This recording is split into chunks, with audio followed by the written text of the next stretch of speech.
ओम नमः शिवाय मित्रों, हर हर महादेव। तो आज मैं सुनाऊंगी हरतालिका तीज व्रत की पौराणिक व्रत कथा। तो चलिए सुनते हैं कथा को। बोलिए श्री गणेशाय नमः। एक समय की बात है, भगवान शिव जी ने माँ पार्वती जी को सबसे पहले ये कथा सुनाई थी। इस कथा को सुना के भगवान शिव जी ने माँ पार्वती जी को उनका पिछला जन्म याद दिलाया था। भगवान शिव जी बोले, हे गौरा, पिछले जन्म में तुमने मुझे पाने के लिए बहुत छोटी उम्र से ही कठोर तप और घोर तपस्या शुरू कर दी थी। तुमने ना कुछ खाया ना पिया, तुम बस हवा और सूखे पत्ते चबाए। तुमने व्रत के दौरान तुमने जल भी नहीं पिया और गर्मी ठंडी में भी तुम टस से मस नहीं हुई। तुम्हें इस हालत में देखकर तुम्हारे पिता अत्यंत दुखी हुए। उनके दुख को देखकर नारद मुनि आए और कहा कि मुझे भगवान विष्णु जी ने आपके पास भेजा है। वह आपकी कन्या से विवाह करना चाहते हैं। इस बारे में वो आपकी राय जानना चाहते हैं। नारद जी की बात सुनकर आपके पिताजी बोले, अगर विष्णु भगवान चाहते हैं तो उन्हें कोई भी आपत्ति नहीं है, परंतु जब तुम्हें इस विवाह के बारे में पता चला तो तुम अत्यंत दुखी हो गई। तुम्हारी एक सहेली ने तुम्हारे दुख का कारण पूछा तो तुमने कहा कि मैं सच्चे मन से भगवान शिव को ही पति मान चुकी हूँ, किंतु मेरे पिता ने मेरा विवाह विष्णु के साथ तय कर दिया है। मैं बहुत ही धर्म संकट में हूँ, करूँ तो क्या करूँ। अब मेरे पास प्राण त्याग देने के अलावा कोई भी उपाय नहीं बचा। तब तुम्हारी सखी ने तुम्हें समझदारी दिखाने के लिए कहा। उसने कहा कि प्राण छोड़ देने से क्या होगा, संकट के समय धैर्य से काम लेना चाहिए। वो तुम्हें एक घनघोर जंगल में लेकर चली गई, जो साधना स्थल था और जहाँ तुम्हारे पिता तुम्हें खोज भी नहीं पाएंगे। तुम्हें वहीं पर तपस्या की और सखी कहने लगी कि मुझे पूर्ण विश्वास है कि भगवान तुम्हारी सहायता अवश्य करेंगे। तुमने ऐसा ही किया। तुम्हारे पिता तुम्हें घर में ना पाकर बड़े ही चिंतित और दुखी हुए। इधर तुम्हारी खोज होती रही, उधर तुम अपनी सहेली के साथ नदी के तट पर एक गुफा में मेरी आराधना में लीन रहने लगी। तुमने रेत से शिवलिंग का निर्माण किया।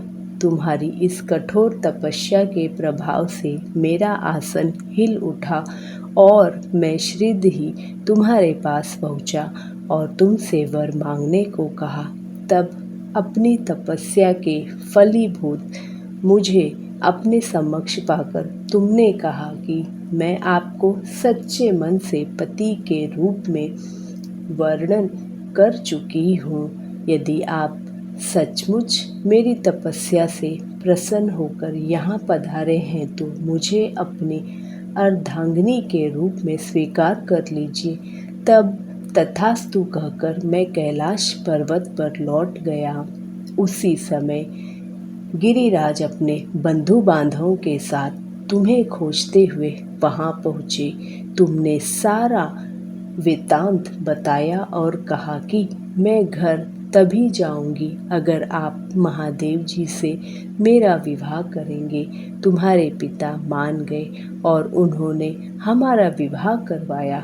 इस व्रत का महत्व ये है कि इस व्रत को पूर्ण निष्ठा से करने वाली प्रत्येक स्त्री को मनवांछित फल देता हूँ। इस पूरे प्रकरण में तुम्हारी सहेली ने तुम्हारा हरण किया था, इसीलिए इस व्रत का नाम हरतालिका व्रत हो गया। तो बोलिए हर हर महादेव की जय, माँ पार्वती की जय, भोलेनाथ बाबा की जय।